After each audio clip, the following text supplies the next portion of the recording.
believe we're live. Wonderful. Do you agree? Do you also think we're live or? Yeah, I just said watching now. Yeah, it came up on my screen. Okay, that's good. That's good news. You got some viewers. We're at 13 now. We'll let everyone pile in for a few minutes, and then we can start the discussions. What have you been up to today, Sandeep? Online school and homework. No way, me too. So do you think online school is better? I lose a lot of my work ethic because normally I study with like other people around me, but can't do that online. So because it's everything COVID related. Hmm. Are you struggling? I'm doing okay. I like studying alone, just by myself. You're an independent guy. Yeah. Interesting. Interesting analysis. You just gotta go to your desk, put some earbuds in and go to work. Well, that's what I like because I'm a very lazy person, so I'll like roll out of bed and hop on to class. But it's annoying because I don't have any motivation to do work if I'm just in my room all day. Yeah. Fair enough. 13. Oh, I just got the alert that the countdown that we threw on the story is almost over. Looks like Avalon might have mistimed it then. All right, we're at 19. Hello, is anybody else in there? Type in the chat, get some attendance. You say something in the chat. Don't worry, we're friendly. We don't bite. Also, there's like a what is it, 15-second delay? Yeah. Yeah, so there's a 15-second delay between the chat and or between what we say and the chat. So if we're a little late, then we apologize, but we'll do our best. Oh, look at Avalon. Haha. Yeah. Another thing is in terms of the chat, so like we want the chat to be going crazy. Like we want all of you to be like talking in the chat, asking questions, interacting with each other. But like if you just like say some inappropriate stuff, we have Francesca who's on the moderation job, and she might have to just remove you or put you in timeout. So it kind of depends, like the severity of the punishment based on the, inappropriateness of the comment. But Is that Nelson saying chill lo-fi David and Sandeep to write college essays to? Awesome. Beautiful. you give some college essay advice. Yeah. We we're both in college though. Or our lab chat's popping off. All right. Sandeep, you wanna get her going? Yeah, you can get it going. All right, man. All right. Excellent. Yeah. So, hello everybody. I am going to assume people are still going to be piling in for the next few minutes. So we'll just do some introductions. I'm David. That's Sandeep, as you can tell by the Zoom names. Haha. Yeah. So this is going to be Fireside Chat number 1. The age of online debate. Essentially, we're just going to talk about stuff, what we think. I don't know, kind of like a podcast type thing, but also a little bit more interactive since you guys have the chat function and you're able to talk to us and stuff like that. Just some more like community engagement, give back a little bit, have some fun with it. Yeah. So this is like we labeled it PFA Fireside Chat 1. So we may do some future episodes if y'all like this kind of stuff, or if there's any topics that you guys want us to explore in the future as well. So if you have any of those ideas, feel free. But if not, then this first episode is pretty much going to be about online debate, anything regarding that stuff. So we have some topics that we can discuss, some questions that were submitted beforehand through our Instagram or through Reddit and stuff like that. So we have some of that stuff planned out, but we don't want it to just be kind of us talking aimlessly. So if you guys have questions in the chat, feel free to pop one in at any moment. Again, there's like a 15-second delay, so we might not be very reactive in terms of time, but we'll make sure if we see some questions, we'll copy them down and make sure they get answered. Yeah, and that's kind of it. What we're going to talk about today is hopefully going to give you all like a leg up in terms of approaching how to debate online. We got some questions about judge adaptation, how to go about a regular tournament online, obviously, and also some questions about the future of debate, like when will we be back in person. So we'll be addressing all of those, and hopefully after watching this, you'll get a better picture of what to expect when you go to these tournaments and how to be successful. One thing is like, don't be chirping my haircut, all right? Or lack thereof. Or lack thereof. Just, like I don't need to hear that, so. My hair's getting a little long too, but we're chilling. Cool. So I guess we can, you just want to, all right, we got a question so far from David E. All right, well, I don't know about that one, David. But I guess we can kind of talk about dress in online tournaments. I haven't judged that much this season, so I don't really know what the norm is for everybody else and how other people are dressing. But I believe that for the most part, I mean, I usually prioritize comfort when I debated, but I don't know. You can, I feel like you can get away with a lot. Like you're a lot more lenient online than you are in person in terms of what you have to wear in order to be considered like organized and professional. So I think there's some leniency there. Yeah, I mean, I don't know what just happened. David kind of froze on my end, but basically in terms of what you should wear is just like wear whatever you're comfortable in. I guess from what I've seen in terms of online tournaments, like it just everyone does whatever they want to do. So a lot of people dress up, a lot of people don't. So yeah, just do what you want to do. And in most cases, if you debate better than the other team, and debating better is a very vague term. Obviously, we'll break it down over the course of the call, especially online. You should win the round. So don't worry too much about what you're wearing online. Everyone should be fine. Although there is a benefit, I think, to having those like nice setups where like like it's not just like you and your partner like huddled over a computer like this. Just Like to be the like clear who's who. What'd you say? same laptop in the same room, just like right next to each other. Yeah, like that's kind of like you're on top of each other, and I don't know if you really want that. I mean, it obviously helps for communication purposes, but the more you can like, if I'm a judge and I go in, right, and I see, these are the two clear speakers from this side and they're doing their thing, then it's probably a little better. I also noticed like this summer when I was judging rounds, the people that I judged with that were wearing like headsets and stuff like that, their microphones are like much better, and it sounds a lot better when you're listening to it. So I think that could be like a worthwhile investment. Where if you have something like that, like a headset, it was definitely made the audio quality a lot higher, and was probably like not necessarily will have too much influence on the judge, but I feel like perceptually or like maybe not on purpose, but can definitely influence how the judge believes what you're speaking if like your mic quality is super high versus if you have some like sketch 2005 Apple headphones that you're like breathing into hard. Yeah, I agree. I don't know about those. The more you like, everything's kind of noticeable on an online setting.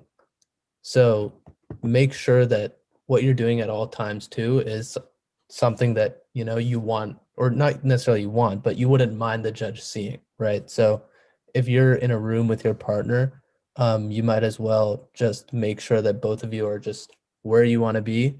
And you might as well also make sure that everything you say, like you shouldn't be, you know, saying things about the other team. You shouldn't be whispering like things that just don't really apply to anything. And because once you're unmuted and once you like make that mistake, like everyone's gonna notice, right? Like so just be aware that in person, it might be easier for you to whisper something to your partner than it is online, especially if you forget that you're not on mute. Yeah, there were some like random instances this summer where it's like people forgot to mute themselves. So it's like, I think a good like strategy when you're doing rounds online is like make sure whatever you're saying to your partner over like whatever separate call you're doing is like something you would be okay with like the judge accidentally hearing, right? Like asking your partner a question or something like that, you could probably go for, not too much stress. But if you're like, if you're using prep time and you like go to your partner like, oh my God, that response was so dumb, or like that was such like an annoying question, like that person's so annoying. I don't know. Probably best to evade that kind of stuff because there can definitely be some mistakes if you forget to mute your mic, or even if like you can read lips decently well. I don't know. Yeah, this kind of goes into the whole discussion about like lay appeal and judge adaptation, which I think is important to get into. A few people had questions on that. Do you have any thoughts on how to appeal to judges online? Um, I think there's a few things, but I think number one is that the attention span of judges is a lot lower online because, for example, let's say you go to a debate tournament at like Harvard or whatnot, right? Let's say from Unionville, Pennsylvania. So we do a trip up to Harvard. If we bring a parent judge with us or any judge with us, they're kind of like in the zone of debate for that weekend, right? But online tournaments, it's more like they're still in the comfort of their own home. Like there might be probably in like their living room or room, right? So they don't have to pay that much attention. They're able to like kind of have all these outside distractions. So I think one major thing for debating online is making sure you're able to still draw in the judge and not lose their focus. So that's where like simple lay appeal things that I'm sure most of you guys know, like slowing down, emphasizing certain like parts of sentences, like numbers or whatnot, statistics, pausing, speeding up, all that kind of stuff becomes even more important in the online setting because the judge is more likely to kind of just like wander off their eyes or ears and just be like, la, la, la, la, la, I'm not paying attention, just get lost. Yeah, I agree with all of that. I think that one thing that debaters just need to understand about the online setting is like, yes, it's more difficult to, have that appeal to the judge, but a lot of that appeal is pretty subjective in most cases. And it's not necessarily like something that you should rely on to win rounds. I think just going into all of these, online tournaments, no matter what it is, I think generally keeping your camera on is a good idea. I think also just making it look like you're excited to be there is also a good idea because let's say, it's Friday night and, I'm eating my dinner and I'm trying to judge too. If the teams that I'm judging just come out there and they're like, hey, like, yeah, I'm gonna be speaking first on the pro. And it's like I just want to eat the dinner. I don't want to flow and I don't want to listen. So I think everyone needs to go into these rounds and be pretty jovial and say, "What's up, everyone?" Introduce yourself and just make it seem like you want to be there. Can we Because get if an example? yeah, you could be like, That "Hi, you had. everyone," you know. I think this summer you did a really good job of like showing that energy. I think the kids would love to see it. Um, no, I just did. So I was like, "Hello, everyone," I don't There's know also about like a fine line because if you're like, hello, everyone, like, I'm really happy to be here, and you start like acting like that, then the judge will be like, all right, like, calm down a little bit. So, walk a fine line, be excited to be there. And also, like, if you're not excited to be there, then like, why are you even debating at the tournament? Like, why are you even paying your money to attend the tournament if you're not happy to be there? Yeah. Um, I think another thing that kind of Sandeep mentioned was not only like having your camera on, but making sure that like just kind of like in relation to judge adaptation, making sure the judge's camera's on too, because it is much more difficult, like let alone judging or like debating in person versus online. It is much harder to read the judge online, right? You can't see like physically their movements or whatnot, right? Or if you're like trying to eye down what like they're flowing on, right? Whether like they're flowing on some like lined piece of paper with a pencil, you might be able to be like, all right, not too debate experienced, or like if they've got that two paper, two G2s, red and blue, you're like, all right, this person knows what they're doing. But online setting, that's harder, right? Because you can't really see that kind of stuff. So it's much more reliant on like looking at their reactions to what you're saying. If their camera's off, you are pretty much done for.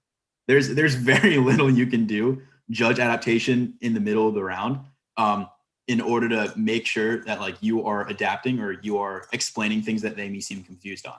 So yeah, Rohan. So obviously you can't really force your judge to turn their camera on, but I think probably asking the judge to turn their camera on, or like seeing if they can put their camera on or something like that, or at least even if they don't want to put their camera on, make sure before you start speaking, Sandeep, I think we talked about this before, like make sure you get like some written confirmation that they are ready to go, right? Because if their camera's off and you just start speaking, you have no idea if they are ready for you to start speaking, and then they're just going to lose everything you said, and it's going to be basically the same thing as if you were just talking with your mic muted. So making sure that they are ready for you to speak, whether that be their camera on or off, probably good. Yeah.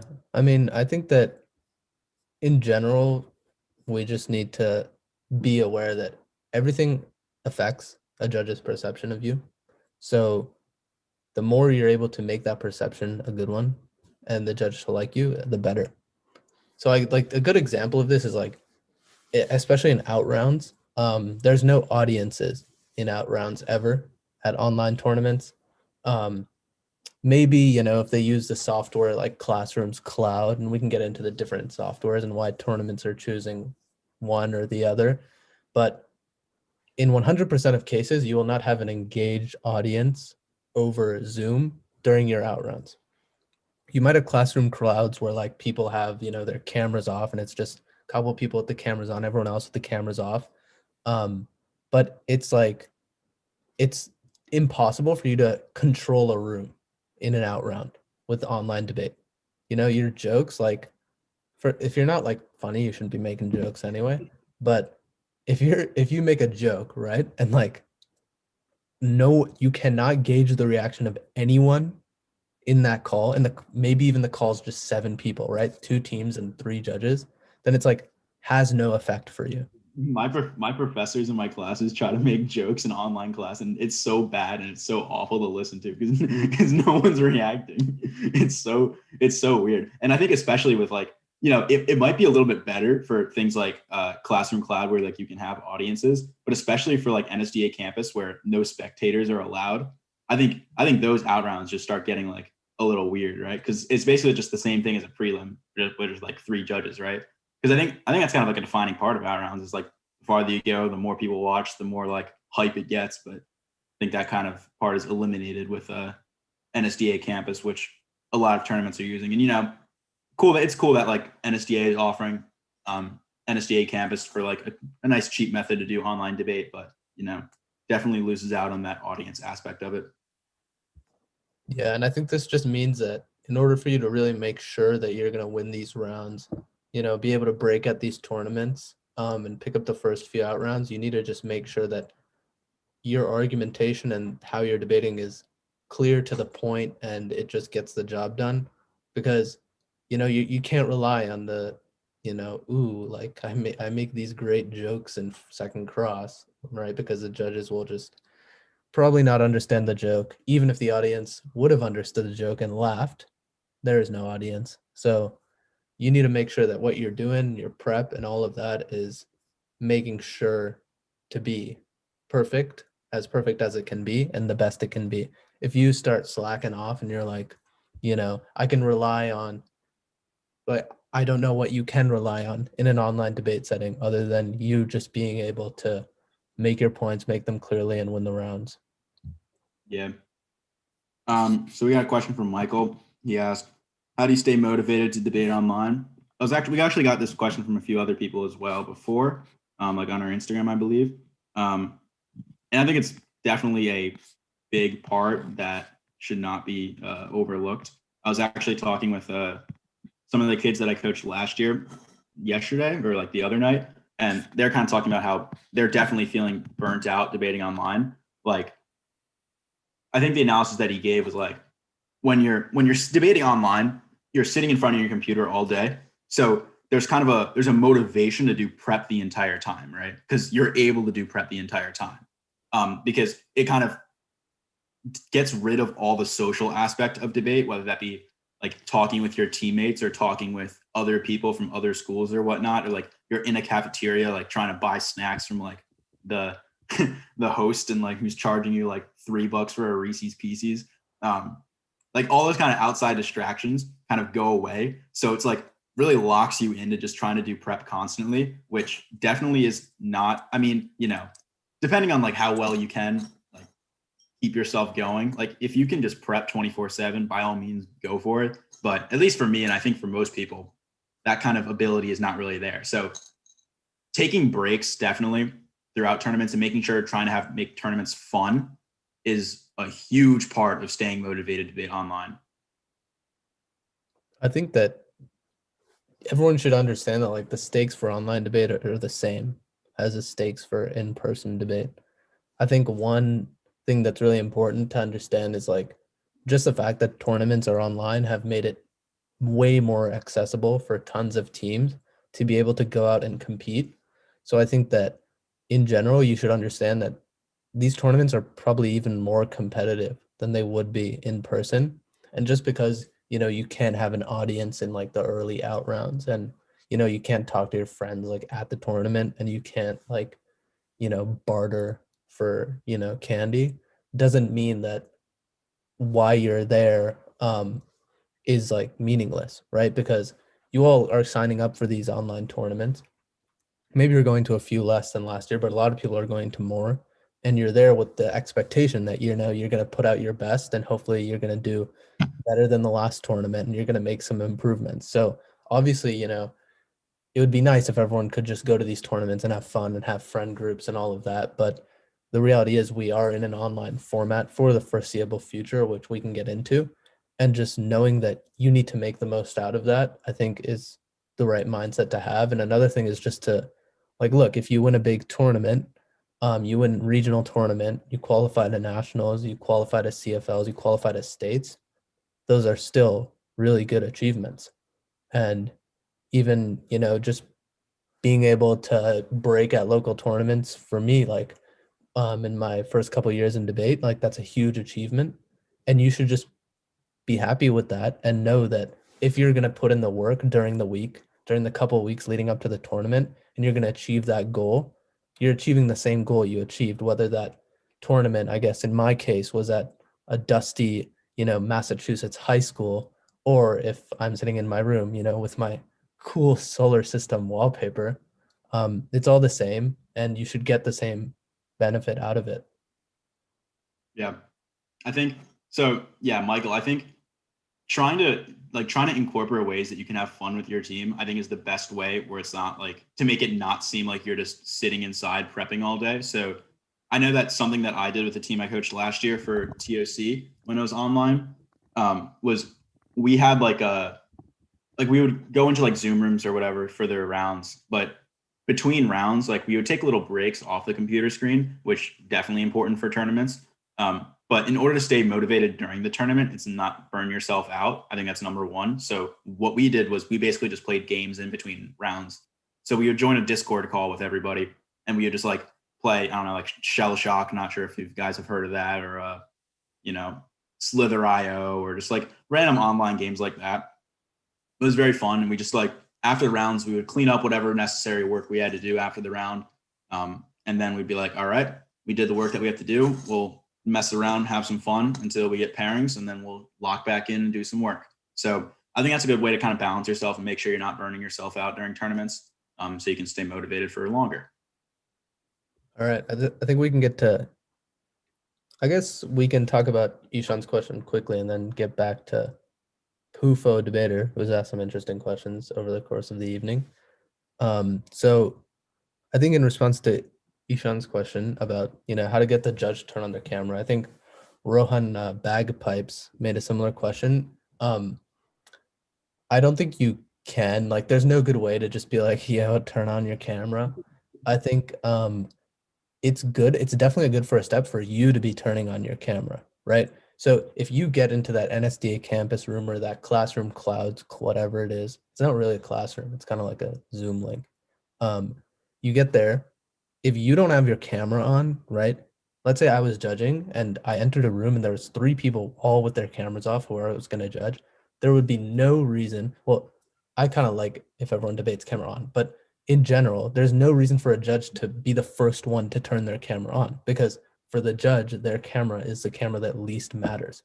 So if you go in there with your partner a little early, you'll be chilling because the judge will be more likely to put on their camera if two of the debaters in there are already have their camera on. And I think, I also think like a little sly way you could try to get them to is like if you if you want to ask them like, I'm sorry, like if their camera's off and you can tell, you can be like, I'm sorry, Judge, is your camera on? I'm not sure if it's just on my end or not.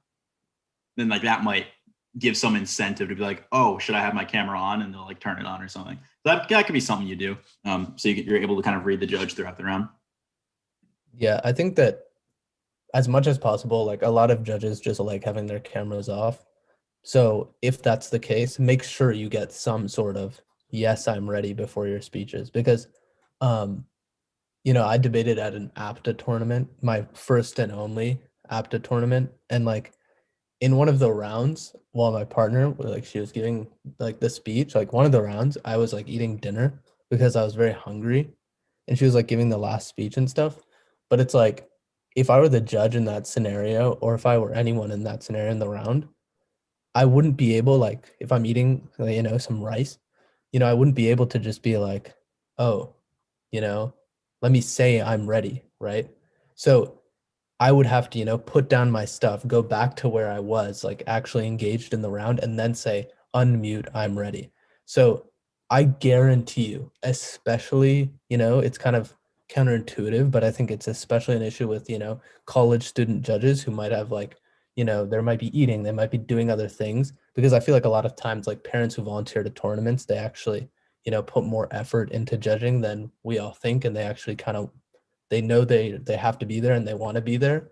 Um, but there are a lot of people who will be multitasking, and if you just launch into your speech about nuclearization in South Korea, and they're eating dinner or they're getting water, it's like a minute of what you put on the flow can be an entire waste. So you need to make sure you're getting those clear, yes, I'm ready from the judge, or else you might be victim to like a decision you think is bad, but it's just because your judge wanted to get another slice of pizza before continuing the judging experience.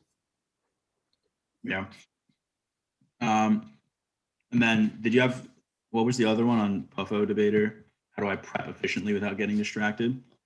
Yeah. Yeah, I guess that kind of intertwines with debating online because a lot of it's definitely a lot more screen time. So it's like, prepping can definitely feel a lot more burdensome when you're also debating online, staring at your screen. So I think prepping efficiently without getting distracted, something that helped me at least when I was prepping was you can't really like prep with somebody.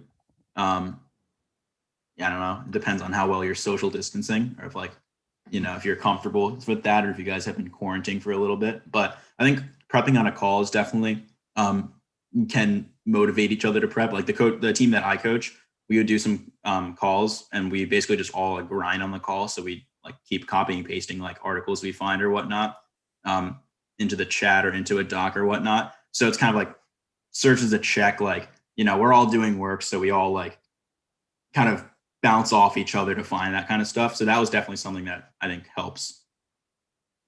Yeah, I think same thing. What we like to do, obviously you can't really do this now, but take like a 30 minutes, like with your teammates, maybe like once or twice a week, or even just with your partner, and just do some prep together and just talk about arguments.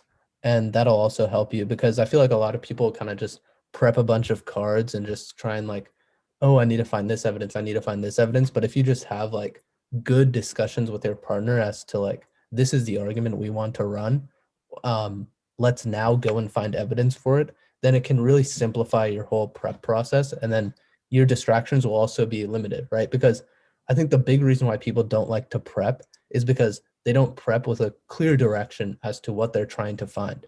And I think if you have those discussions with your teammates and your partner and say, look, I'm trying to find X argument, then it makes your life so much easier. And I like for me, ninth grade, even sophomore year, it was a lot of just I'm going to prep for like an hour plus a day, and I'm going to find all these cards, and I'm not going to like it, but I'm going to do it because I think I have to do it. But then as I like understood more, the importance of just talking to your partner before and keeping like constant communication between you and your partner about the arguments you want to run, you can really cut down the amount of time you have to spend in front of your computer prepping, and you can really increase the efficiency of your prep, both with you, your partner, your whole team. Yeah, I definitely agree with that one. Do we have any more? I don't think so. I think it's just a bunch of banter going on. Hello, Dheeraj and Vikas. Looks like Rajesh asked, how shall I frontline efficiently? Do you want to tackle that one? Yeah, I guess I can. I think that, yeah, so in general, I think anything can be done more efficiently if you just commit yourself to following the one sentence test, which is just like, is your frontline in one sentence? And are you repeating yourself? Because a lot of people think that judges need you to repeat yourself for them to understand your argument, but they don't. They only need you to repeat yourself if you are not explaining your argument well for the first time. If you explain your argument well and efficiently in one sentence, then you will 100% be able to convince any judge. So I think the best way to go about this, and we did this a lot over the summer with everyone, is your frontline should be their response to my contention is X. The problem with their response is Y. You can be like, their response to our argument is that conventional deterrence solves. Our front line is that this isn't true because nuclear deterrence has the biggest costs involved, or whatever you're trying to say. And then you can finish that, and you can, even after you frontline, you can extend your argument to all in that one sentence. And you can finish it by saying, this is why our evidence from whoever it is proves my point and says what I just said, or says an implication of what I just said. Yeah. And I think that'll help you be way more efficient, and you won't be over explaining your arguments. And these types of drills are like very easy, and like you can easily do them on your own. You don't need to hire a coach or anything in order to like be able to improve upon efficiency in general, like whether that be frontlining or extending or answering back arguments. Literally just like have like a partner or whatnot, or even give your own rebuttal, like your own rebuttal to your own case, and then you're able to like dump like 5 minutes of responses and try to frontline them all in 3 minutes, right? Re-listen to the speech you just gave. Are you repeating yourself? Is your first explanation good enough for the judge to be able to evaluate? Is it warranted enough? If you don't think it is, redo it, record it again, right? This is all stuff that you're kind of able to do on your own.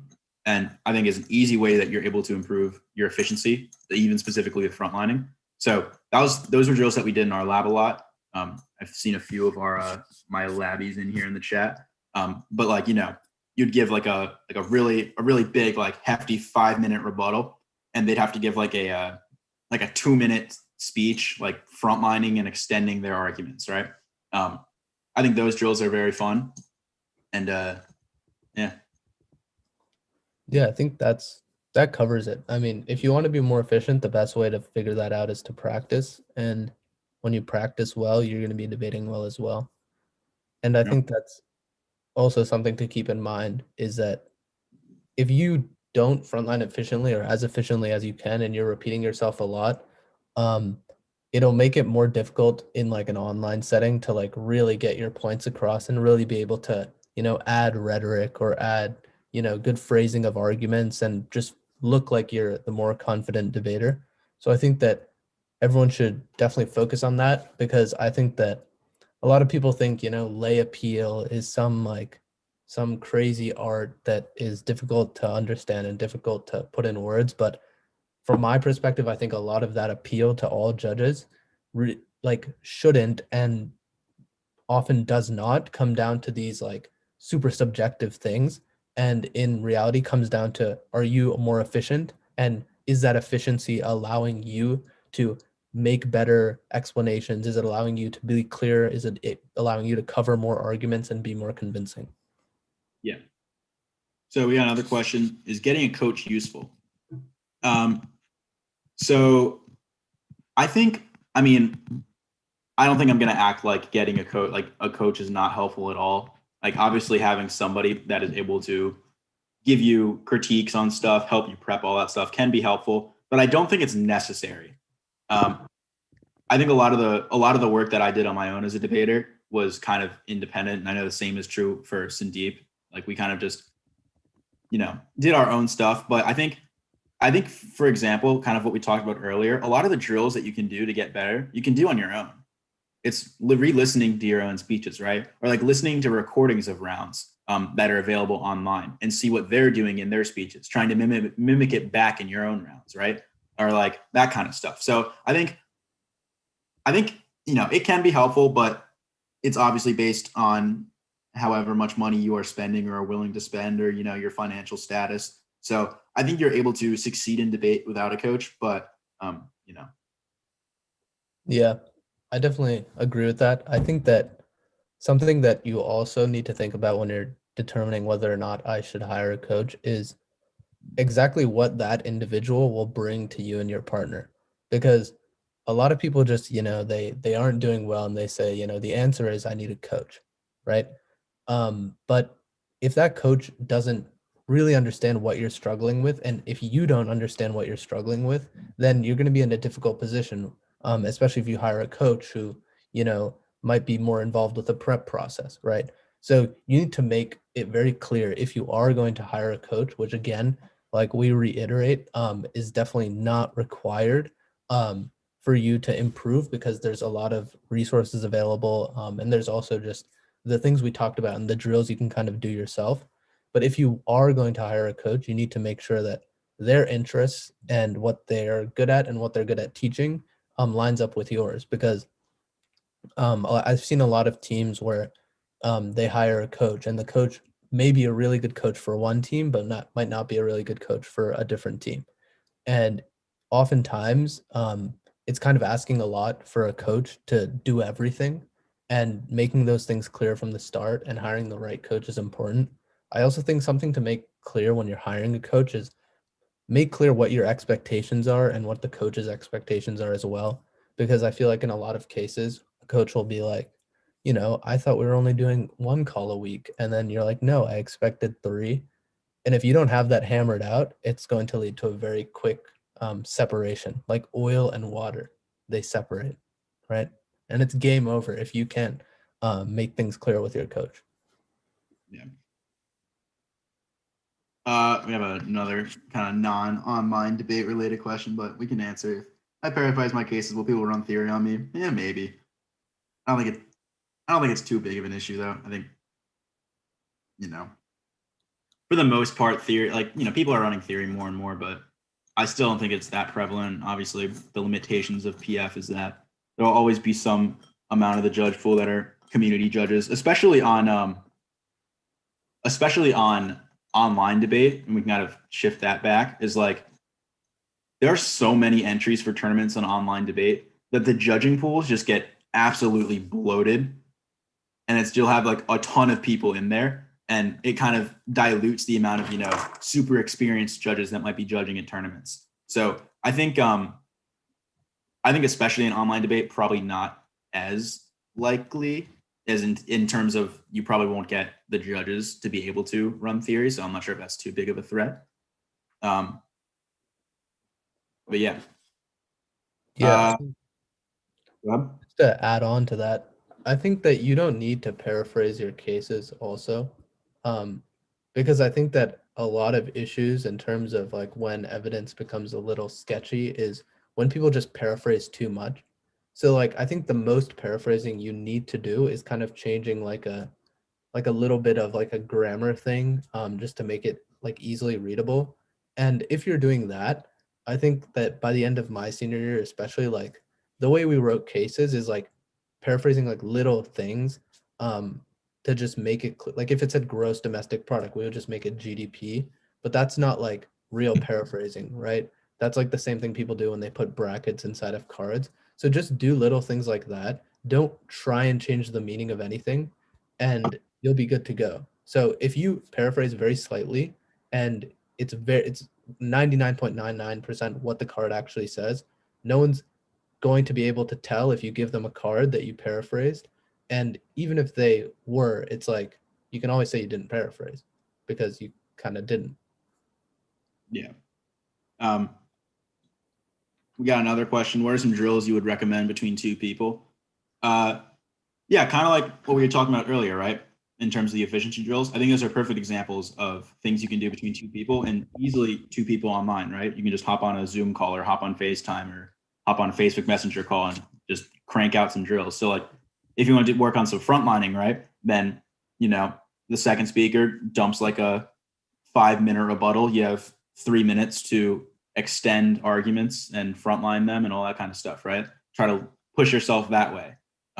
Or, try to make sure that your re-explanations of your arguments in the summary and final focus speech are short, right? So you can kind of hit a target of like, all right, I'll do it in 1 minute and then try to lower it time, right? Do it in 50 seconds, do it in 40 seconds. Those are drills you can do on your own, right? You don't necessarily need a partner for that. That kind of stuff. I think there's plenty of examples of stuff. You basically just want to, you could think of like infinite drills, right? Like that's kind of what we were doing at PFA. Like you could just think of any in-round scenario and just try to make it more difficult, and it just becomes a drill, right?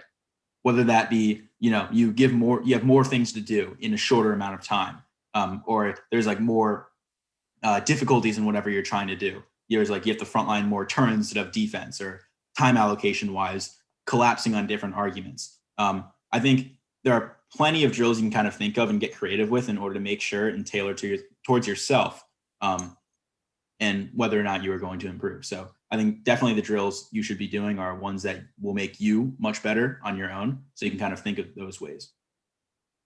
Yeah.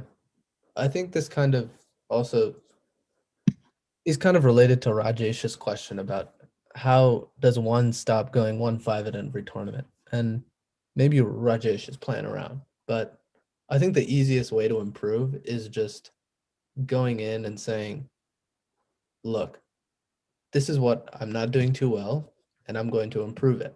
And I think your question earlier about frontlining efficiently is something that everyone can definitely do a better job of. And that's one of the easiest ways to do better.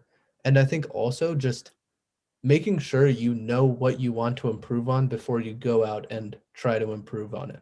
Because as David said, like you can create as many drills as you want. And you need to make sure that the drills you create are drills that will help you. So one thing a lot of people struggle with, something that I definitely struggled with early in my career is like thinking of responses off the top of my head. So I was really good at just like putting in the cards and like throwing them on the flow, but I wasn't good as, making those logical arguments, making those connections, those analytical responses. So I think that if you struggle with that, then you and your partner can get together, your partner can read a random case, and you can only give, logical responses to that case that talk about, how the case is structured and other logical issues. So the best way to improve is to first understand what you need to improve. And I think that comes with, understanding why you're losing some of these rounds and also thinking about what the judges are telling you, and then working with your partner and designing those drills that help you frontline, give analytical responses, extend arguments, and stuff like that. Yeah. So I think we got one more question about some other stuff, and then we can kind of shift the conversation back over to online debate, because I think there are a few more questions that people ask beforehand to address. So how do you effectively group responses when teams card dump? I think the number one thing you can do is you basically, if they're card dumping, well, that's kind of a subjective term, but if they're reading a lot of responses and the responses are lacking a lot of warranting, then I think you can pretty easily just say that there isn't a warrant to the argument that they're making and provide a counter warrant, right? Like just say, they say that this is going to happen. It's going, like, I don't know. They say oil prices are going to go up. There's no reason why it would. In fact, it probably won't, because the global market is stable enough in that it doesn't have that large of an influence. Or like this factor doesn't have that large of an influence. Something like that, right? I I think most teams where they kind of get sucked into card dumps and where time allocation starts to get crazy is they try to do too much work on each individual response. You're giving too much credit to your opponent's responses, right? You're taking whatever like one sentence blip they read and you are interpreting it as whatever argument, like the best possible version of that argument. Don't do that. Take it at what they read and find holes in what specific words they used when reading the response. And I think that can give you a huge advantage in being able to respond shortly and efficiently. Yeah. I think also something that's important when you're trying to group responses is if there's any commonalities between the responses, just make that clear. Another thing is you can really focus on weighing because a lot of teams will read, independent arguments or these turns. And if you win your case, you can identify reasons why your case is more important than those disadvantages or advantages that they read. And I think that's really, really effective because a lot of teams will obviously try and beat you by just going, here's a bunch of disadvantages. Like in response to your case, here's 6 disadvantages. If you're able to just make it clear that you can win your case, and even if they win all of the stuff they talked about, you still win the round. I think that's a really good way of going for it. And I also think that what David said's really important is that you need, when people read, huge dumps of responses, which they will, you need to be able to use analytical front lines to defeat them. So you can't, if it's on the no first use topic, if someone goes up and they're like on their argument about deterring Russia and China, first thing we would say is conventional deterrence solves. X person in 2019 finds that conventional deterrence solves. Let's move on. You shouldn't go up there to that response and read a full-fledged frontline and be like, no, we have this evidence that says nuclear deterrence is this, and here's why nuclear deterrence makes sense. You need to go up there and be like, they just said conventional deterrence is the same thing. No explanation, no reason why. We explain that it's actually a lot better to have nuclear deterrence. Here's the card that says that from our case, then move on. Because the more time you spend on the arguments that are unwarranted and unexplained, the more time you lose making sure you frontline the right arguments and extend the right pieces of evidence. Yeah. All right. So I guess I don't know, we can talk Alex, Mr. Alex, as I used to coach you. I think you could have attended the November workshop to find out what the best arguments on NFU. No, I'm kidding. But I think I don't know. It depends it's whatever argument. Honestly, like the best arguments on whatever topic are just like the arguments that you're most comfortable running and the ones you understand the most because that's whatever you're able to best debate it, right? So like the best arguments for certain teams will probably differ based on how comfortable you are like frontlining, right? If this argument has a lot of turns, if you're pretty good or pretty comfortable at frontlining a lot of turns pretty quickly or a lot of disads that are commonly read against it, then you can be comfortably reading that case, right? So I think the a lot of the arguments I like the most probably on this topic are the very simple ones, right? For example, on NEG, like the nuclear umbrella argument, saying that like our allies would nuclearize or something. I think that's a pretty solid argument. Pretty stock too, but I think there's a lot of easy warranting behind it that is able to be fledged out and kind of spiked in cases. You're able to have like spiked front lines to answer back common responses. Even though there's a lot of common responses, I think most of them are pretty easily answered back. One thing I would say about the NFU topic is the more specific you get, the more likely it is that your arguments fall into a group of arguments that can be responded to in the same way. So I guess I can clarify that. If you're running a case on con and it's contention 1, South Korea will get a nuclear weapon, contention 2, Saudi Arabia will get a nuclear weapon, and contention 3, Iran will nuclearize in response and get aggressive. All of those arguments just fit into the group that is just nuclear weapons are important to reassure allies and deter our adversaries. That's it. If the opponent is able to read reasons why that is not true, even if they don't have evidence specific to either of your scenarios, you won't win your case. So they could give a 1-minute rebuttal explaining why deterrence exists in either world, and none of your 3 scenarios ever matter anymore in the round. So the more you make your arguments, generally just here is why nuclear deterrence is important. And then at the end, give a couple examples of where the war might break out, but not centering your whole contention around a specific area, I think is the way to go. So center your impacts maybe around a specific area. Do not center your whole three contentions or two contentions around different areas, because the arguments on this topic are very, very interrelated. The neg's all about deterrence. The AF is all about, peace, happiness, non-proliferation. So know that those are the areas of arguments, and don't make arguments that fit into the same big idea of deterrence, because it just makes your case more victim to easy responses. Yeah. I guess we can kind of shift the conversation over to some other questions that we got beforehand.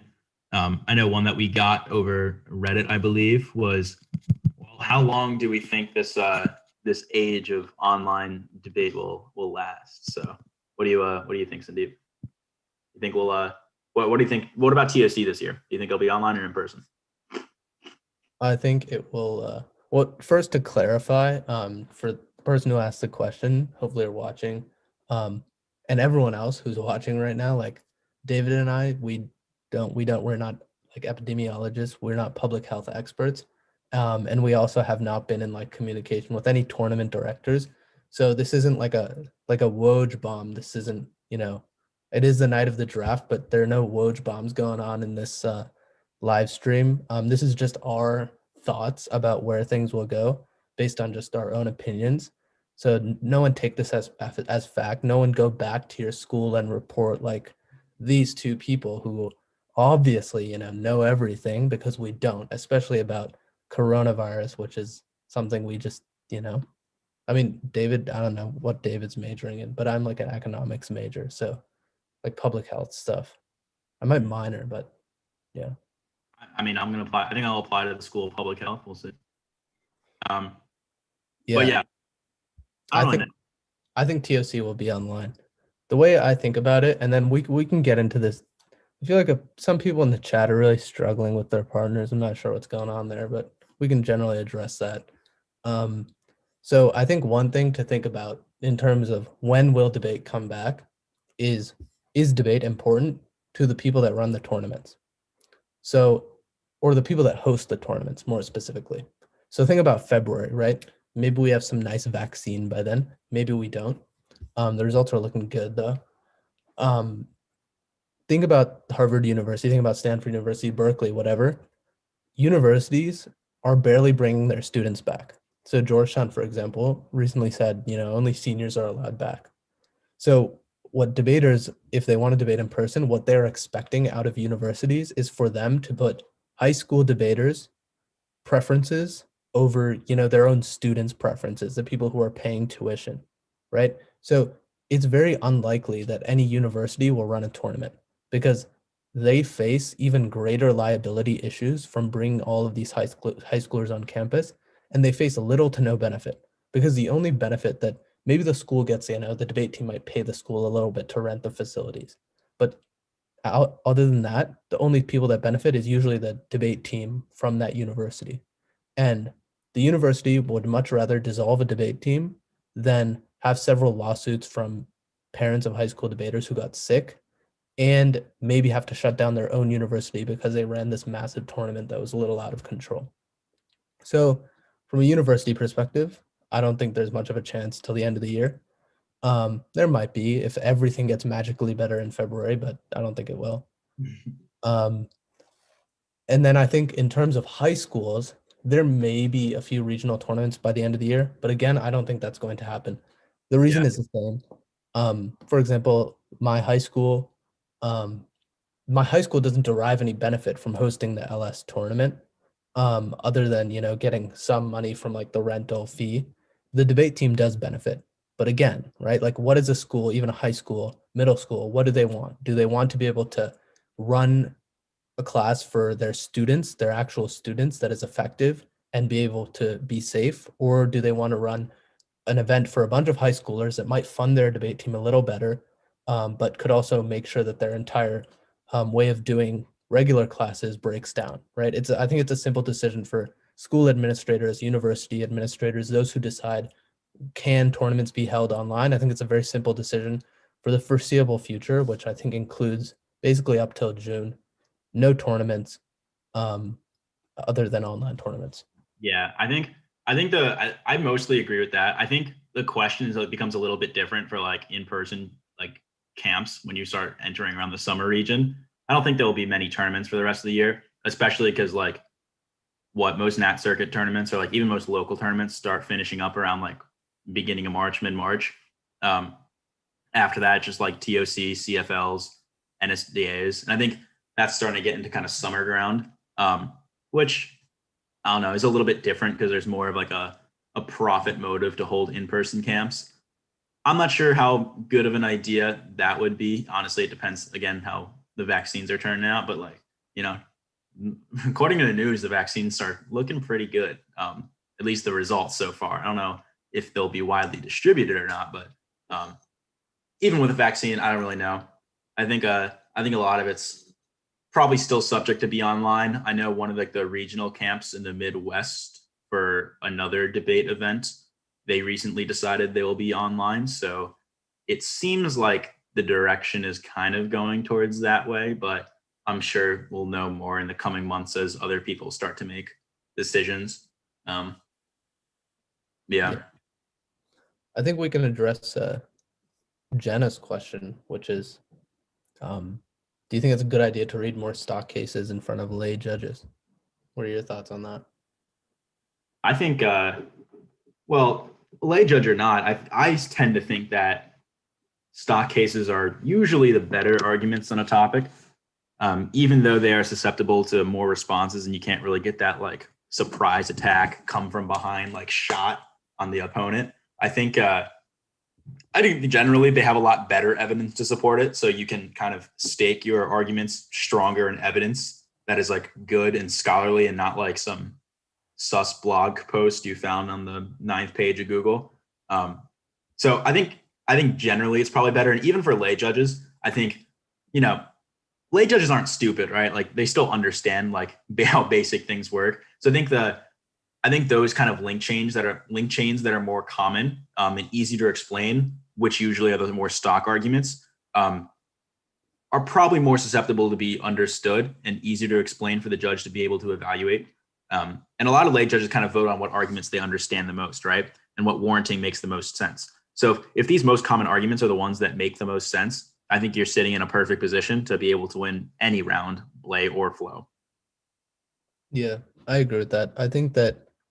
Um, I think the difference, like everyone talks about, stock versus flow cases. I think that another thing for everyone to keep in mind is, especially online, when internet connections are weak and weird things are going on, you need to make sure that your cases are very easy to understand, which not only includes the content, right? Like probably focusing them on more of the, strong arguments with a lot of evidence behind it that lay judges probably will like better, but also that they're slow enough that any judge can understand you. So I'll give an example of this, right? Like everyone, the general rule of thumb is between like around 700 words you want for like lay judges, right? But a lot of teams are like, oh, but if I have, Sandeep in the back of the room, I can read a 900 word case. It's like, all right, like you can read a 900 word case. But I can assure you, right, that if you read a case that is like 750, I will be able to flow all the like last name, like author names. I'll be able to flow every card you said very clearly, which makes it so much easier for you in the summary and final focus speech when you're extending evidence and frontlining to be like, remember this evidence from case. If you read a 900 word case, I'll probably get down 90%, 99% of your argument and what you're saying, but I will not get down all of the author names, and I will not get down, probably specific things. If Alex thinking about hiding links in the contentions, those might not be super clear to me if you read things at 950 words. So especially online when connection often breaks out, make sure your cases are around 700, 720, 750 is like, I think the most, I think for any judge, because I mean, what are you really getting out of like 100 extra words? Like a useless argument you probably won't go for in the round, like probably, right? So I would just say, keep it short, sweet, and all judges will be able to enjoy it and have a good time. Yeah. I think, yeah, kind of same thing, right? Especially online where like lags can happen, right? Like I'm sure even in this stream that we've had, I've probably cut out for a little bit, right? Or like I've glitched for a second and then it like speeds up to catch up, right? You don't want those like little gaps and those little glitches to be the end all be all, right? If I'm speaking at 900 words per minute and one of those happen, you'll probably miss like 3 sentences or something if I lag a little bit. Those could be like crucial link cards for you. So like even more importantly, online, probably better to read slow. What were some other questions? There were some other. Rahul's question, and then we can go to yeah. Vivian about the font, I guess, for a little bit. So why do online tournaments cost money even when it is on NSTA campus? And this kind of goes back to what we talked about, which is these tournaments, like they want to raise money. High school administrators, they want to raise money for their debate team, and college administrators want to do the same. So I mean, yeah, it's obviously understandable, right? Like for a lot of the college teams, like, Harvard debate team or like for the UK debate team, like they make a lot of their fundraising is like hosting these big tournaments. So they've got to make some money, but something that I would consider if, you can't really afford to go to all these tournaments online, but since you don't have to pay flights and hotels and stuff, it makes it a little more accessible, but the entry fees are still like prohibitive, which I know they can be in a lot of places. Just shoot the tournament director an email, and just say like, look, here's the situation, here's what we can pay. Would you consider giving us like some sort of scholarship, some sort of financial aid? And I think that sure, there's going to be tournament directors who will be like, no, like I'm all about like making sure my school and my university does better. But I think in a lot of cases, tournament directors will say, yeah, like we can make some adjustments here and there and make sure that a lot of people can compete, because I think tournament directors also understand that right now is a unique position where a lot more people can get involved in tournaments. And so if you're a good faith, just saying, look, here's what we can afford, and you're going in and trying to make that happen, I think you'll be surprised by the amount of tournament directors who will allow you to still compete at their tournaments. Do you want to take Millen's questions? Well, first, like in terms of the best font, I really think it's Georgia. I don't think it's I like Calibri. Because Georgia's like nice and big and like you can clearly read it. Well, then just raise the size font.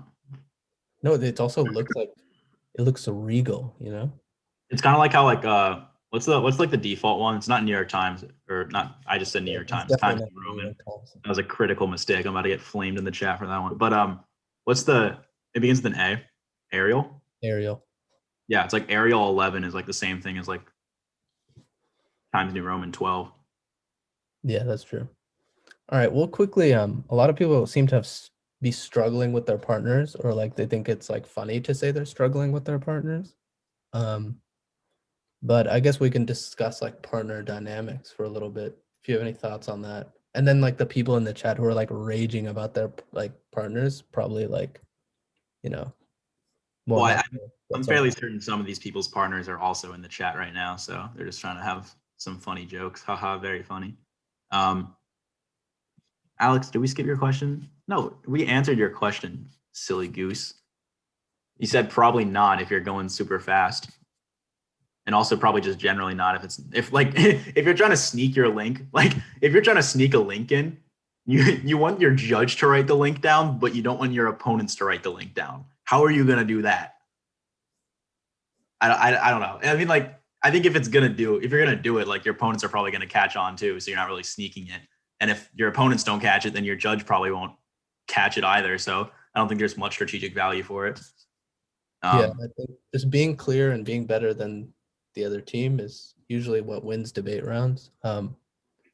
Like when I was like a sophomore, especially, like I relied on like some sneaky tactics. In terms of, like I did like hide a link in case. It wasn't really hidden. It was more like obscured, It wasn't like, absent. But it's there and like you can notice it if you like pay attention and flow, which everyone will. And just like it might win you like some rounds, but usually those rounds it'll win you are rounds you should win anyway, right? Because if your opponents, they might not have the experience you have and might not be able to identify that hidden link, maybe your experience level is probably like much higher than theirs anyway. So there's no reason to try and like play around with like these sneaky things, in my opinion, because it won't give you any wins against teams, that you like really need to beat in order to get better at debate, no matter what level you're at. If you're sneaky, the teams who are at your level will also know that you're being sneaky, and they'll be able to identify that stuff. So Yeah, just I think it may work and may win you some rounds in the short term, but I think it's a very poor long term strategy if you want to, like, it might get you to some bid rounds. It might get you some bids. Like you can get some bids by doing some sneaky tricks, but I think if you want to start going super deep at tournaments, that's not really the strategy that you want to use, and usually not the strategy that teams that go super far at tournaments do. So I think kind of just like making sure you're able to win your own case very effectively, very clearly, probably the better strategy. Yeah, and before we dive into Rahul's question about like narratives, and being more convincing, one thing to keep in mind is like, if you think, you're the worst team, I think there's like a lot of people. I get this also goes for Mathup's question about, expecting success as sophomores. And I think a lot of people in debate just think like there is this like level of debatability and you need to surpass that. But if you don't surpass that, you'll never break, you'll never bid, whatever. But the thing that I think is really important for everyone to understand is that level of debatability is very subjective. It's not an objective thing. And it really comes down to just thinking about, I lost this out round. What did the other team do that's better than me? Oh, I lost this bubble round. What did the other team do that was better than what I did? And I think in 90% of cases, it comes down to the other team was more efficient and knew their arguments a little better. And if you're able to just do the drills we talk about and improve your efficiency, I think a lot of things like narrative debate come along with that. But it also just puts you to that level where you think you could never reach that level, but you can. And it's just a matter of doing your best to self-improve, self-diagnose. And I think everyone can be really successful. No matter, like, if you're a sophomore, you can expect success on the circuit if you're willing to, make sure you're doing the work and putting in the work beforehand to make sure you're successful. Yeah, pretty much same comments. I think like the most important thing to get better at debate, no matter your age, is just literally putting in the time to get better, right? I think a lot of teams, their focus on debate is prepping for new topics, and they just write cases and they walk into the same tournament like the next month and they expect different results, right? That's not, if you prep for a tournament, let's say you're prepping for like some, I don't know, like Princeton, for example. Let's say you're prepping December for Princeton, right? Let's say you go to Princeton, you go like, I don't know, 3 and 4. After you do that, and your next thought is, oh, okay, well, better start prepping January for Emory. There's not going to be that much improvement in between those two tournaments if your only focus is just changing what prep you have. So being willing to do those own drills, being able to reflect on like what judges' comments are, that's how you will get better. You will not get better by just finishing off the topic of the month, moving on to the next topic, starting the research process. You need to do some self-reflection, right? How are you debating? What are judges saying about how you're debating? How are your speeches, right? Are they super efficient? Are they not? How can you increase the efficiency? These are questions that you ask that'll make you a better debater. Simply changing what month and or what topic you're prepping will not make you a better debater. You need to have some sort of motivation, which, Alex Zhang over here has kind of said fixed mindset, right? That's like, I coached Alex last year, and he was like, that's something I noticed about a lot of the team, or a lot of the kids on the team that I coached, right? They're motivated not only to do prep, but also to constantly get better in like speech redos and stuff like that, which is why I think a lot of them were able to improve drastically over the year. So I think that is very, very important. Yeah, I think in terms of the question here, we got like narratives and stuff like that. Eric says the video being posted, probably, Yeah. on YouTube, with the same link, hopefully. So in terms of like lay adaptation and stuff, and we can talk about how it applies online. And also it's been an hour, so like if you have any other further questions you want to ask, put them in the chat. But we might be finishing up pretty soon. Is something you need to think about when you're creating a good narrative is first it comes from your preparation. As I talked about before, you don't want to go into a tournament or go into any prep process and be like, I'm looking for this evidence. I'm looking for this.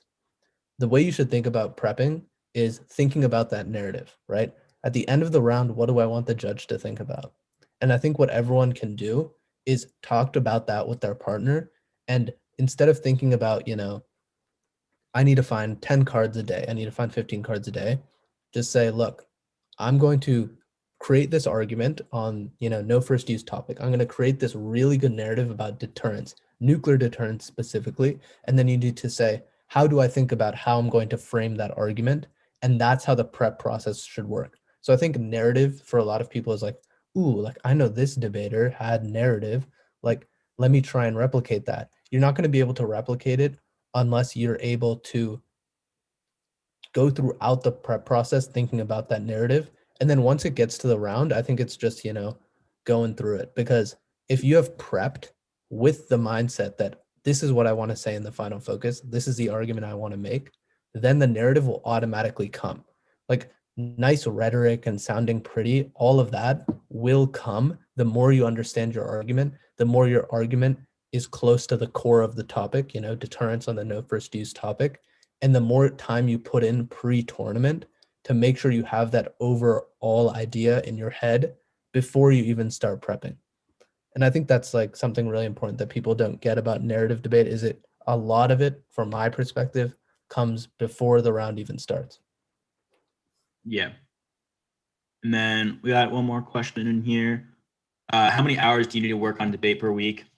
I don't think I can just give a number and be like, I don't know, like 10 or whatnot. It really depends on what you have to work on as a debater. So I think just, obviously work on your own schedule. Like, I don't think you should pick a certain amount of hours that you're going to spend, but I think doing some work every once in a while is probably a good idea, like a few times a week, whether that be just be giving a speech, right? Or like giving a redo of something. I think that's always helpful. Something that I would do a lot is I would, like my junior year and like even probably beginning of my senior year, I would watch a lot of debate rounds and kind of just like get comfortable with like how the debate world works. And that was kind of more towards my, like that kind of portion of me watching videos is more in my sophomore year, kind of doing as much work as I could to kind of understand how debate worked, right? Noticing certain patterns or like noticing speeches that were efficient or like good speeches and being like, okay, why was that a good speech? And kind of trying to replicate that in my own speeches that I would give. So I don't know if there's like a set amount of hours that like I can give you, but if you feel like you are making progress over an X amount of time period, however long you are spending on that to do that, that's probably a fine amount of time. Yeah. I think that hours recommendations, Sandeep.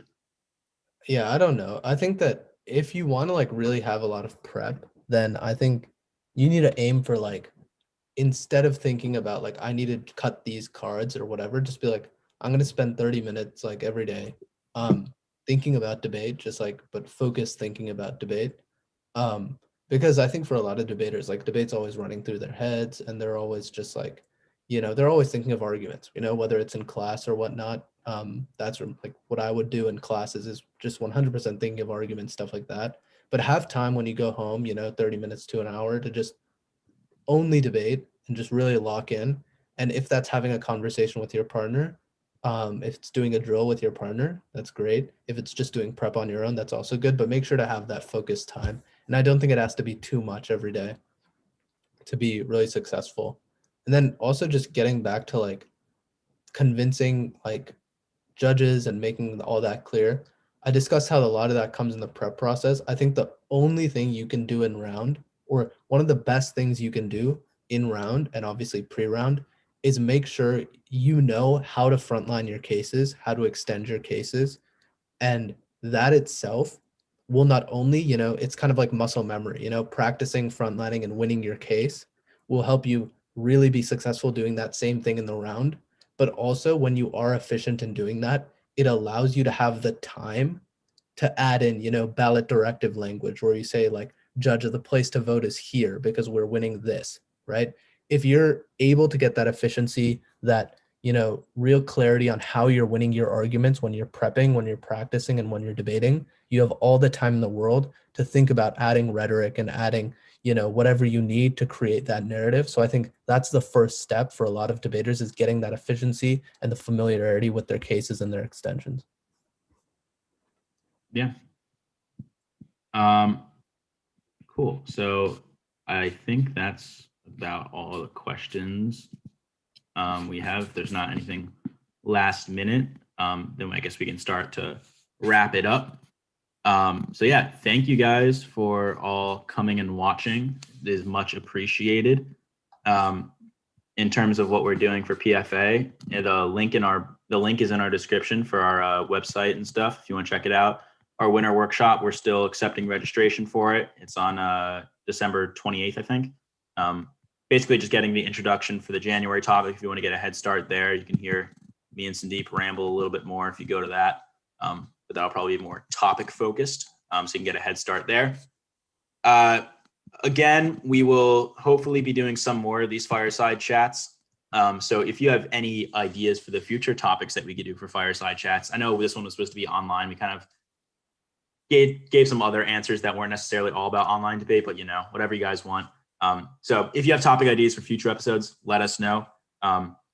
If you guys liked it, appreciate the feedback. I'm seeing the chat. Y'all are having a good time. Great insight and even better haircuts. Appreciate that, Lawrence. Yeah, so those are my final words. Sandeep, do you have anything else to say? Yeah, I think definitely thank you all for coming. And obviously you can always explore the PFA website, and definitely if you have any suggestions, feel free to DM us. I think DMing probably on Instagram is the quickest way to get a message from you to us. I personally have like a lot of struggles like with like friends on Facebook, and like definitely responding to messages. I struggle with that. So I think the easiest way to get our attention is to DM us, probably on Instagram, and we'll get back to you quickly. And that means if you have any advice, any suggestions for what you want PFA to do, just let us know, and we'll hopefully be able to figure that out. But yeah, we hope to see you at the future fireside chats, maybe the winter workshop, maybe even around tournaments on the circuit. We hope you all have a lot of success, and we hope you all have a good time and a non-stressful time debating, being successful, being happy, and hopefully all those people who are struggling with their partners can figure something out there. But that's all I've got to say. All right. So thank you guys. Hope that was fun. Hope that was helpful. And yeah, we'll see y'all later. All right. I'm gonna end the stream. Cool.